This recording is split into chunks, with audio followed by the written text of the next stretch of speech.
System integration testing begins with automated diagnostics across all aircraft systems. Control surfaces and hydraulics are tested to ensure proper responsiveness and accuracy.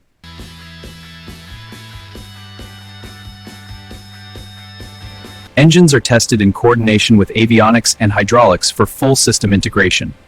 Robots confirm stable vibration and power. Metrics align with agreeing benchmarks. Drones and robotic sensors ensure every system functions perfectly under simulated flight conditions. With system integration testing complete, the aircraft is ready for pre-delivery checks.